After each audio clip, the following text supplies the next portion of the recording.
Okay, welcome back.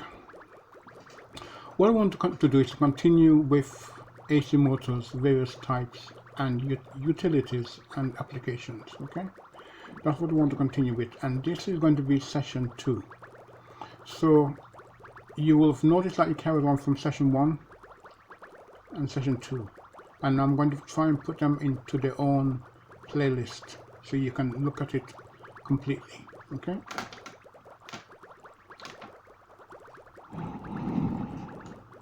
Okay, thank you. Right, now this is just a motor that I've brought into play.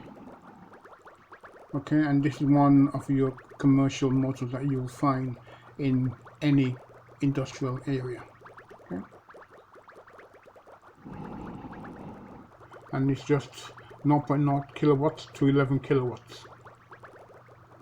Okay, now it would be down for you to determine what kind of starter you would think would be applicable for this type of motor, but that's purely a question from my part. Okay, I'm just acting as agent provocateur in this case. And here's another type again, okay, purely for your information only. Okay? And this one is single phase electric motor, permanent run capacitor, 2 and 4 pole, etc. Okay.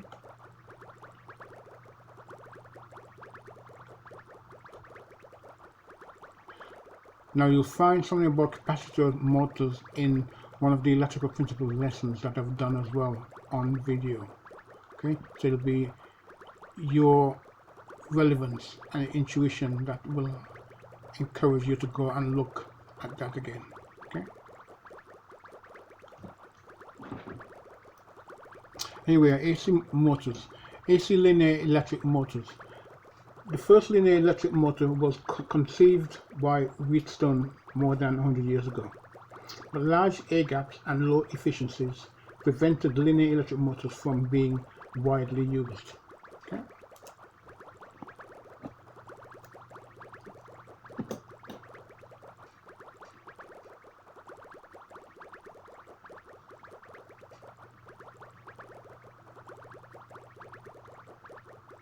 So I was just looking for my cursor. For electric motors still have a relatively large air gaps, linear induction electric motors are increasingly chosen for material handling applications because they are quieter, more reliable and less expensive than rotary electric motors.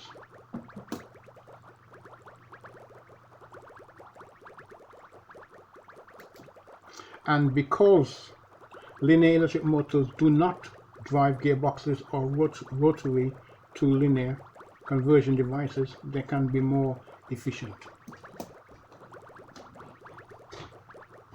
So here we have information now telling you about the motors as they would be and as they may be used, and what will give you certain efficiency in certain areas. Okay. A linear electric motor is conceptually rotary electric motors feature stator cords which have been cut and unrolled. The circular stator becomes a linear stator, defining a single-sided linear induction electric motor. Okay. Now do some additional research on this for yourselves so that you can see exactly what they're trying to say. No amount of me telling you will make that difference. You need to be able to look it up and find and extract the information in addition. Okay. Likewise, if the circular stator is cut into 2 sections and flattened, the electric motor becomes a double-sided linear induction electric motor. The DLIM and SLIM both require a 2 or 3-phase stator primary winding and a flat metallic or conductive plate type armature secondary. Okay. Now here they're just telling you what they've done with the motor and what it would be look like. So you now need to look for DLIM and SLIM in regards to types of motors. And to be sure, now again, keep in mind type of motors we are looking at. Okay. AC linear electric motors. Okay.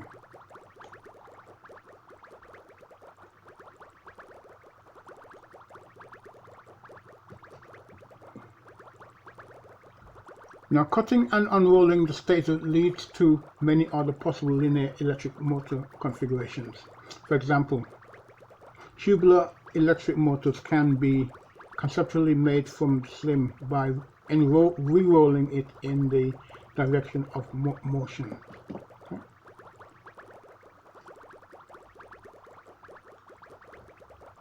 Now, the electric motor pole pattern is produced by three-phase windings in alternate clockwise and counterclockwise directions around the tube.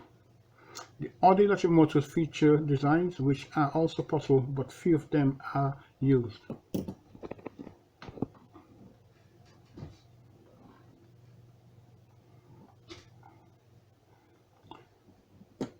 There are several important differences between linear and rotary induction electric motors that bear on selection.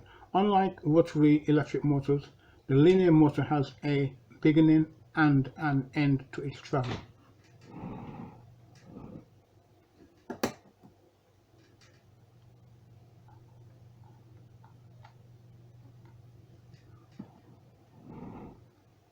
First, the moving secondary material enters the primary at one end of the electric motor and exits at the opposite end.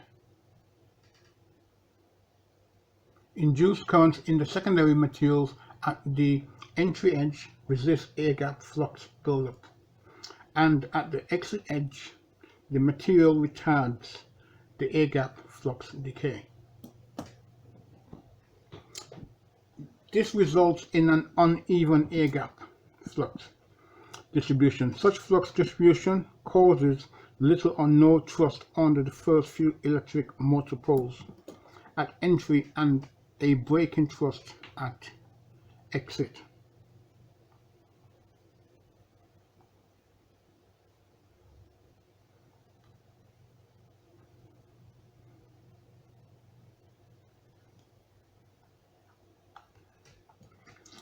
At stall and low speeds, electric motors produce flux distribution which is not seriously distorted and is usually ignored. But dynamic compensation is required to minimize thrust roll-off at high speeds. Second, the large air gap, which is endemic in linear electric motors, effectively limits linear force.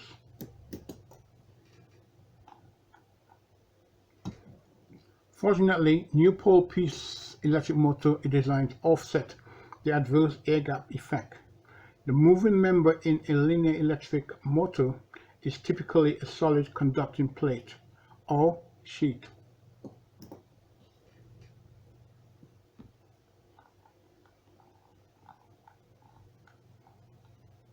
It does not contain coils or windings. However, a linear electric motor can be constructed so the primary moves and the secondary remains stationary.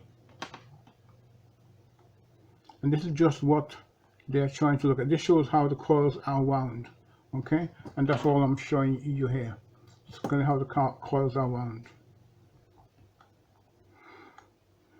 Linear induction motor, LIM, is an alternating current asynchronous linear motor that works by the same general principle as other induction motors, but is typically designed to directly produce motion in a straight line.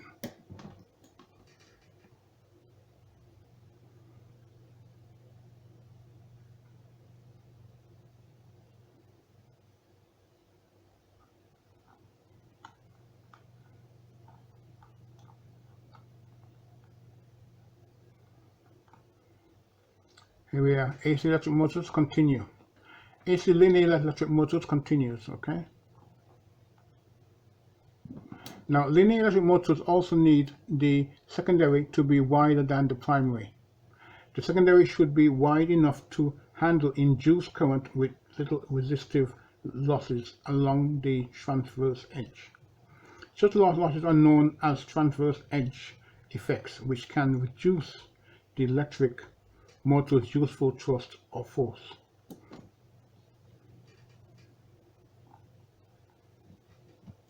An electric motor's normal force between stator and armature in slim electric motors is perpendicular to the direction of travel.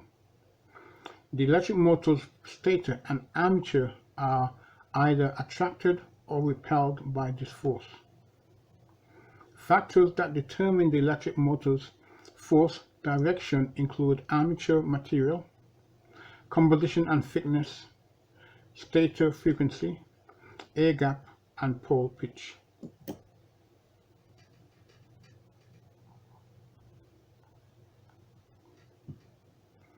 Slim motors are constructed to minimize the normal force for DLIMS, and rotary and tubular electric motors, these forces cancels out.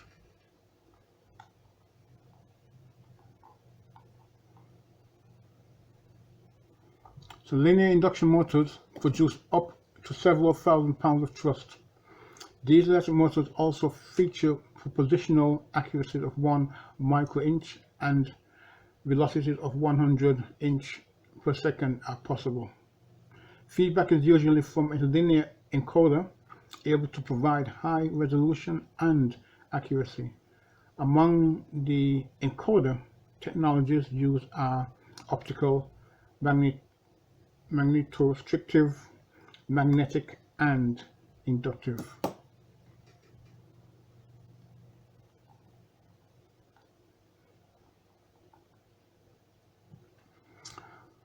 For applications involving high acceleration, the secondary normally moves over a long stationary primary. High force and short stroke applications with low repetition rates call for a moving primary and a long stationary secondary. Conversely, for long strokes and high repetition rates, a moving secondary and long stationary primary are required. Okay? And this is telling you the strokes of the machine. It's like moving a piston. Okay, that's the only way I can describe it. That comes to my mind. Okay, but when you do your additional research on this, you should therefore have a lot more information, because I didn't want to make it too, well, overcomplicated. In certain material handling and coil processing applications using linear induction electric motors, the material itself is the secondary. Okay.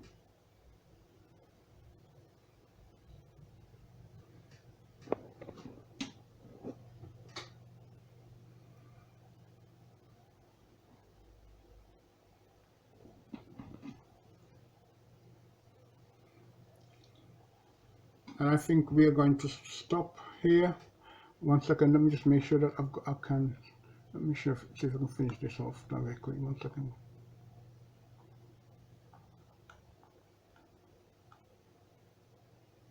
Okay, yes, I think we can go on to here.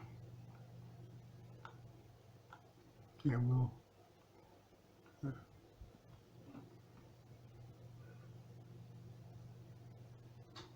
Okay, yes.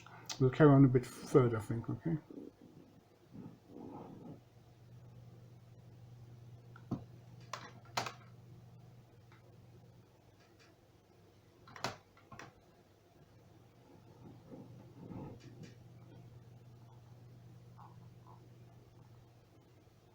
Now, for example, to handle sheet steel, overhead slim primaries induce currents in the steel and attract it to the primary. A balanced force is provided by gravity and an air bearing to levitate the sheets in air. The sheets are then propelled into piling zones without touching any surface or other object. Recent advances in power electronics, microprocessors, and electromagnetic analysis software are responsible for many new linear electric motor designs. Okay.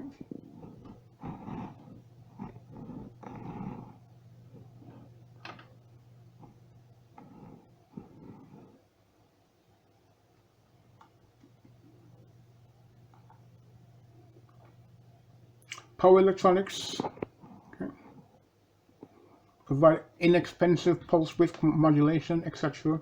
Microprocessors used for electric motor control includes 32-bit processors, okay, etc. Okay, position control is needed to compensate for electric motor magnetic saturation, etc. Okay, and that's where we're going to stop for now.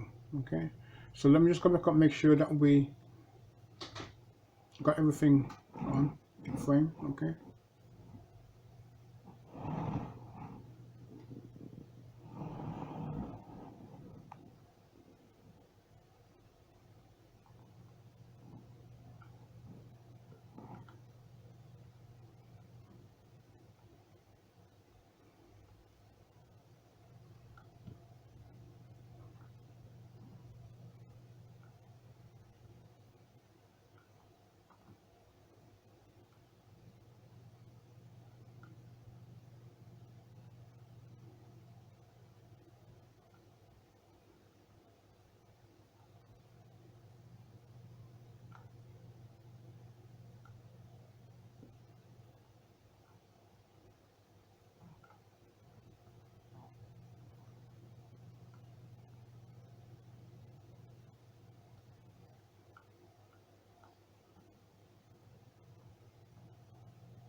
Okay, that will be it. Thank you. Yeah.